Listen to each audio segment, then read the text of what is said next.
समय और वक्त इंसान को सब समझा देता है। ऐसी ही एक कहानी है रवि नाम के लड़के की। रवि एक युवा लड़का जिसने अभी अभी इंजीनियरिंग की पढ़ाई पूरी की थी। पढ़ाई पूरी करने के बाद उसे विश्वास था कि उसे अच्छी कंपनी में नौकरी मिल जाएगी, और इसी सोच के साथ, इसी विश्वास के साथ वो एक अच्छी कंपनी में इंटरव्यू देता है, परंतु वहाँ सिलेक्शन नहीं होता उसका। अब उसे बहुत विश्वास था, जिसके कारण वो बहुत दुखी होता है कि मैंने तो इंटरव्यू अच्छा दिया था, फिर सिलेक्शन क्यों नहीं हुआ। वो भी निराश हो गया, साथ ही घर के अन्य लोग भी निराश हो गए। बस एक उनकी मम्मी थी, उसकी माताजी, जो उसे समझाती हैं कि बेटा, निराश होने से क्या तुम्हें सफलता मिल जाएगी। ये घड़ी देख रहे हो, ये जब अपनी सुइयां लगातार जल रही है तो तुम क्यों रुक रहे हो।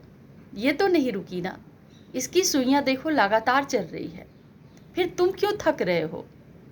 ये बात जब उसे उसकी माँ समझाती है तो उसे समझ आता है कि सही कह रही है माँ।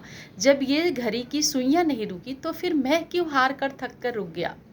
और ऐसा सोचकर वो छोटे बच्चों को पढ़ाना शुरू करता है, और उसकी पढ़ाने की कला इतनी अच्छी थी, लोग बच्चों को इतने अच्छे से समझ में आती है कि धीरे धीरे बच्चे बढ़ने लगे। उसके साथ ही वो यूट्यूब चैनल खोला और उस पे बच्चों को पढ़ाना शुरू किया, और सालों में उसकी पकड़ इतनी तेज हो गई, कुछ ही सालों में, कि लोग जानने लगे उसे। और एक दिन ऐसा हुआ कि उसी कंपनी का मालिक, जो कि उसे ना कह दिया था, वही उसे बुलाता है मोटिवेशन के लिए। और जाकर रवि कहता है कि सर, आपने अच्छा किया था जो हमें ना कर दिया। अगर आपने हाँ करी होती तो शायद आज मैं इस मुकाम पर नहीं पहुंचता। तो कई बार जो आपके साथ होता है वो बहुत अच्छा होता है, पर आप घबरा जाते हैं। तो रवि इस चीज़ से बहुत खुश था और सर को कह रहा था, बहुत बहुत शुक्रिया जो आपने हमें कंपनी में नहीं रखा और हमारे लिए नई रास्ते खोल दिए।